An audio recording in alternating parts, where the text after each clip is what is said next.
Bismillahirrohmanirrohim. Assalamualaikum warahmatullahi wabarakatuh. Ketemu lagi dalam pelajaran matematika.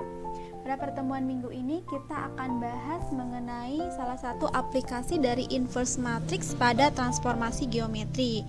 Namun sebelum kita bahas materinya, Ibu akan bahas sedikit apa itu transformasi geometri, tentunya yang sudah kalian pelajari di kelas 9 ya. Nah, apa sih itu transformasi geometri? Transformasi geometri adalah perubahan suatu bidang geometri yang meliputi posisinya, besarnya, dan bentuknya sendiri. Nah, transformasi geometri dibedakan menjadi dua. Yang pertama ada transformasi isometri. Apa sih? Transformasi yang tidak menyebabkan perubahan dalam bentuk dan ukuran sehingga bangunan bayangannya kongruen, jadi ukurannya tetap. Kemudian yang kedua ada transformasi bukan isometri. Apa itu? Nah, transformasi yang menyebabkan perubahan dalam bentuk dan ukurannya. Nah, yang termasuk dalam transformasi geometri isometri apa saja sih? Yang pertama yaitu translasi. Ada yang masih ingat tentang translasi? Ya, translasi adalah pergeseran atau perpindahan. Nah, yang kedua ada yang namanya rotasi. Ada yang masih ingat apa itu rotasi? Ya, rotasi adalah perputaran. Kemudian yang ketiga refleksi. Apa itu refleksi? Refleksi adalah pencerminan. Sementara transformasi yang termasuk ke dalam transformasi bukan isometri yaitu dilatasi. Jadi si bendanya bisa diperbesar atau diperkecil sehingga dilatasi dikenal juga dengan kalian. Oke, di sini hanya sekedar mengingatkan saja ya, kalau misalkan ada titik A, X, Y ditranslasi sebesar AB, maka bayangan dari titik A bagaimana? Aksen yaitu tinggal dijumlahkan saja ya, X ditambah A, kemudian Y-nya ditambahkan B. Contohnya, diketahui sebuah segitiga ABC memiliki titik A 3,4, B 1,1, dan C 3,1. Jika ketiga titik tersebut ditranslasi sebesar 1,2, artinya digeserkan satu langkah searah dengan sumbu X, karena dia positif maka ke kanan, kemudian digeserkan juga dua langkah searah dengan sumbu Y, tapi berhubung dia negatif maka arahnya nanti ke bawah. Nah, ini bentuknya titik A, B, dan C. Untuk menentukan bayangan dari titik A-nya sendiri, kebetulan titik A-nya koordinatnya 3,4, maka bayangannya atau A aksen yaitu tinggal kita jumlahkan saja, 3 ditambah 1 hasilnya 4, kemudian 4 ditambah negatif 2 atau jadi 4 dikurang 2 hasilnya adalah 2. Sehingga bayangan dari titik A atau A aksennya yaitu 4,2. Nah, jadi digeser satu langkah ke kanan searah sumbu X dan dua langkah ke bawah searah sumbu Y, maka bayangannya berada di sini. Kemudian untuk titik B-nya sendiri ditranslasinya dengan translasi yang sama, maka B aksennya berarti 1 ditambah 1 hasilnya 2, kemudian 1 ditambah negatif 2 sama aja dengan 1 dikurang 2 yaitu min 1, sehingga bayangan dari B atau B aksennya yaitu 2,-1. Nah, di sini ya 2,-1. Kemudian untuk titik C-nya sendiri 3,1, maka bayangan dari titik C atau C aksen yaitu 3 ditambah 1 hasilnya 4, kemudian 1 ditambah min 2 sama aja dengan 1 dikurang 2 hasilnya adalah min 1, sehingga bayangan dari titik C atau C aksen yaitu 4,-1. Nah, maka bayangannya ada di sini 4,-1. Jika kita sambungkan ketiga titik tersebut, nah kita lihat ya, mirip segitiga ABC, di sini tidak nampak perubahan ukuran, di sini hanya digeser saja atau dipindahkan saja. Nah, sehingga inilah alasan translasi atau pergeseran itu termasuk ke dalam transformasi isometri atau antara bangun dan bayangannya kongruen atau sama. Jadi dia hanya digeserkan saja, tidak mengalami perubahan ukuran. Kemudian yang kedua ada refleksi atau pencerminan. Ini masih segitiga yang sama dengan A-nya 3,4, B-nya 1,1, dan C-nya 3,1. Direfleksikan terhadap sumbu Y, maka bayangannya bagaimana? Nah, ini kasih contekan dulu nih. Sebelumnya kalian sudah belajar kan? Jadi kalau misalkan sebuah titik X, Y dicerminkan terhadap sumbu Y, kita lihat poin yang kedua, maka bayangannya menjadi min X, Y. Nah, sehingga jika titik A 3,4 dicerminkan terhadap sumbu Y, maka bayangannya A aksennya menjadi min 3,4. Karena tadi x, y pun menjadi min x, y. Jadi ada di mana nih min 3,4? Min 3,4. Nah, berarti ada di sana ya. Kemudian untuk B-nya sendiri, B adalah 1,1, maka setelah dicerminkan B aksennya menjadi min 1,1. Di mana min 1,1? Di sini ya. Nah, kemudian untuk C-nya 3,1, maka C aksennya jadi min 3,1. Ada di mana nih min 3,1? Min 3,1. Nah, berarti di sana kalau kita gabungkan ketiga-tiga tersebut bentuk sebuah segitiga yang tentunya kongruen dengan benda sebelum direfleksikan. Dan kita lihat juga salah satu sifat dari pencerminan, jarak dari benda maupun jarak dari bayangan terhadap cermin harus sama. Di sini ada 3, di sini pun harus ada 3. Nah, maka refleksi ini termasuk ke dalam transformasi isometri. Jadi si bendanya, si bayangannya tidak mengalami perubahan ukuran, dia hanya dicerminkan saja. Selanjutnya ada rotasi atau perputaran. Masih segitiga yang sama dengan titik A 3,4, titik B 41,1 dan titik C 3,1. Dia diputar ketika dirotasikan sebesar 90 derajat dengan sudut pusatnya 0,0. Maka bayangannya, kita lihat lagi contekannya. Diputar 90 derajat sebesar sudut pusatnya 0,0. Jadi kalau dia titiknya x, y, maka bayangannya menjadi min y, x. Nah, sehingga untuk titik 3,4 yang dirotasikan dengan sudutnya 0,0 sebesar 90 derajat, maka bayangannya atau aksen jadi min y, x. Jadi min 4,3. Di manakah min 4,3? Min 4,3. Nah, maka berada di sana aksennya. Kemudian untuk B-nya sendiri 1,1 dirotasikan, maka bayangannya menjadi min 1,1. Di manakah min 1,1? Nah, di sana ya. Kemudian untuk titik C-nya sendiri 3,1, maka C aksennya adalah min 1,3. Di manakah min 1,3? Nah, jika kita hubungkan, ternyata antara bayangan dengan bendanya ukurannya tetap ya atau kongruen, hanya diputar saja sebesar 90 derajat, sehingga rotasi pun termasuk ke dalam transformasi isometri. Nah, yang terakhir itu dilatasi. Masih ingat kan tentang dilatasi? Kalau misalkan sebuah titik dilatasikan dengan pusat 0,0 dengan faktor skalanya K, maka bayangannya menjadi Kx, Ky. Contohnya nih, titik A 2,3 didilatasikan dengan pusatnya 0,0 sebesar faktor skalanya yaitu 2, maka bayangan dari titik A atau aksen tinggal kita kalikan saja. 2 kali 2 hasilnya 4, 3 kali 2 hasilnya 6, sehingga aksennya ada di 4,6. Nah, berarti di sini 4,6. Kemudian untuk titik B-nya sendiri 1,1, maka B aksennya tinggal kita kalikan 2 saja. 1 kali 2 hasilnya 2, 1 kali 2 hasilnya 2. Maka bayangannya di 2,2. Nah, ada di mana? Di sebelah sini. Kemudian titik C ada 3,1 didilatasikan dengan faktor skalanya 2, maka C aksennya 3 dikali 2 hasilnya 6, 1 dikali 2 hasilnya 2, sehingga bayangannya menjadi 6,2. Di mana 6,2?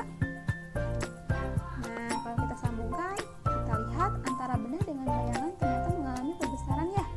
Nah, sehingga dikatakan dilatasi ini merupakan salah satu transformasi bukan isometri, atau antara benda dengan bayangannya itu tidak kongruen. Dia justru mengalami perbesaran atau perubahan dari ukurannya. Nah, itu hanya sekedar mengingatkan saja materi di kelas 9 ya. Terus sebenarnya apa sih kaitannya dengan matriks? Ada yang masih ingat tentang bagaimana cara mencari inverse matriks? Jika A memiliki elemen A, B, C, D, maka inverse dari matriks A-nya, masih ingat ya, jadi A inverse sama dengan 1 per determinan A dikalikan dengan adjoint-nya. Dimana untuk memperoleh adjoint-nya, D dengan A dipertukarkan, jadi DA, kemudian B dan C-nya dikalikan negatif. Nah, jadi yang akan kita pelajari hari ini adalah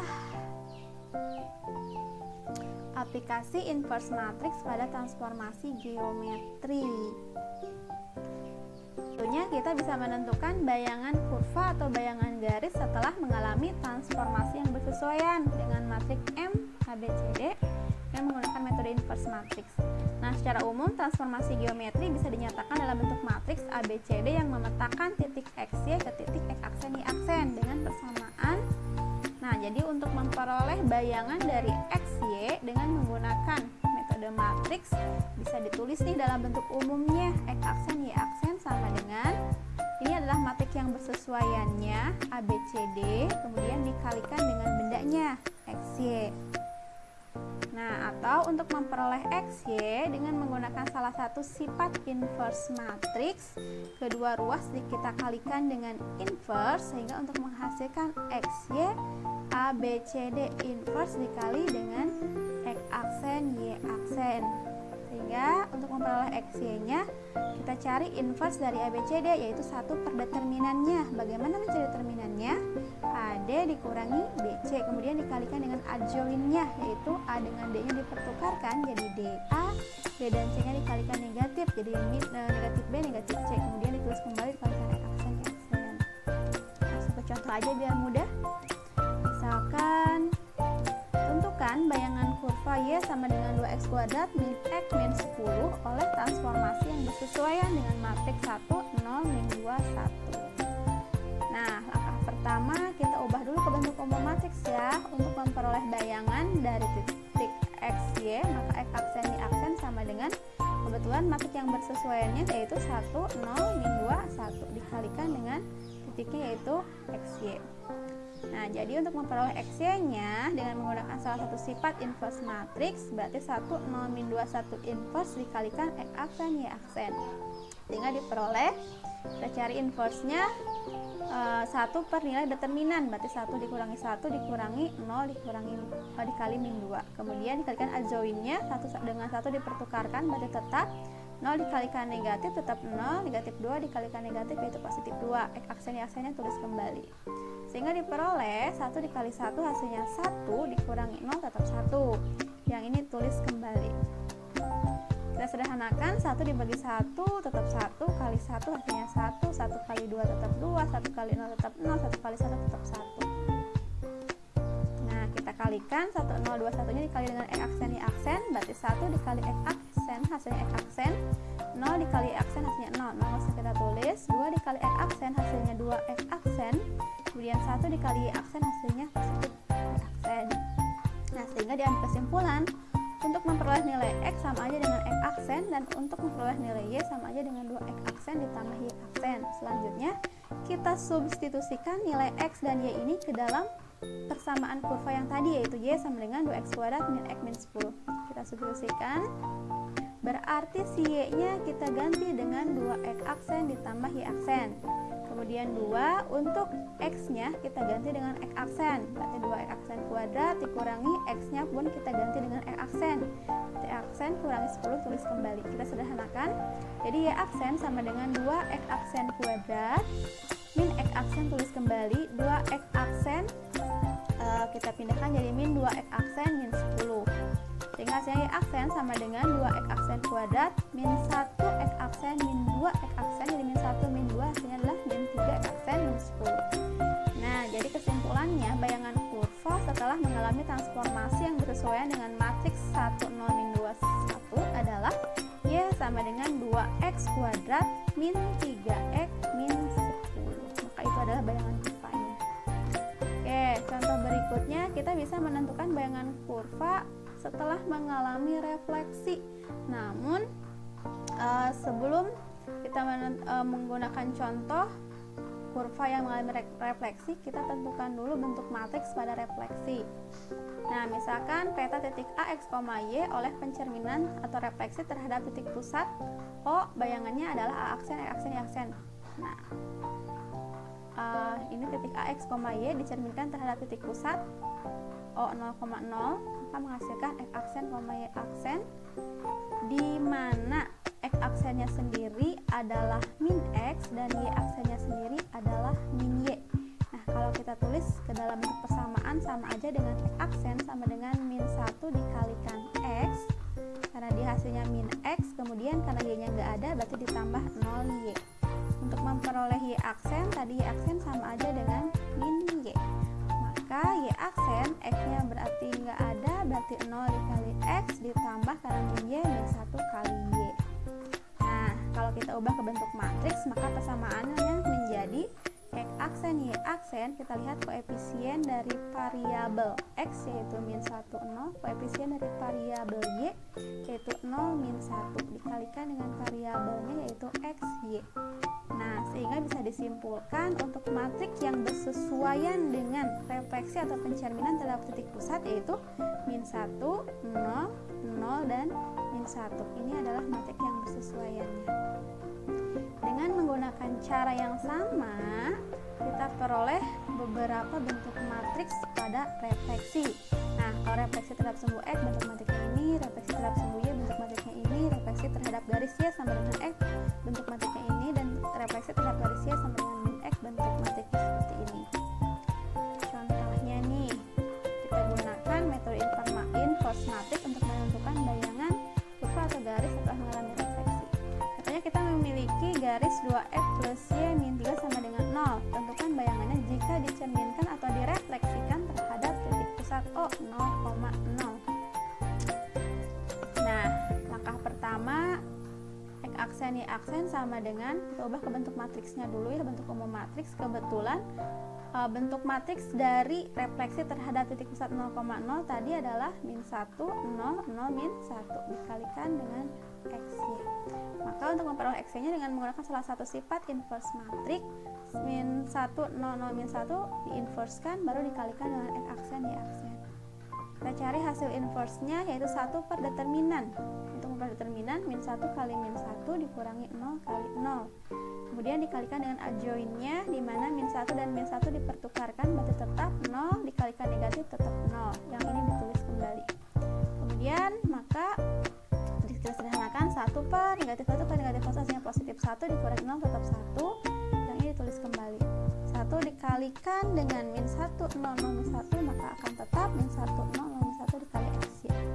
Kemudian diperolehlah nilai X-Y-nya, min 1 dikali X aksen, min X aksen, 0 dikali Y, 0, nggak usah kita tulis, 0 dikali X aksen, 0, nggak usah kita tulis, min 1 dikali Y aksen artinya min Y aksen. Sehingga kita substitusikan nilai X-nya oleh min X aksen, Y-nya menjadi min Y aksen pada persamaan 2X plus Y min 3 sama dengan 0 yang ditanyakan tadi. Nah, berarti X-nya kita ganti dengan min X aksen, Y-nya kita ganti dengan min Y aksen. Min 3-nya tulis kembali, sehingga 2 dikali min X aksen, min 2X aksen, positif dikali negatif, negatif Y aksen, negatif 3 sama dengan 0. Nah, jadi bayangan dari garis tersebut setelah dicerminkan atau direfleksikan terhadap titik pusat O 0,0 yaitu min 2X, min Y, min 3 sama dengan 0. Nah, sampai sana silakan ada yang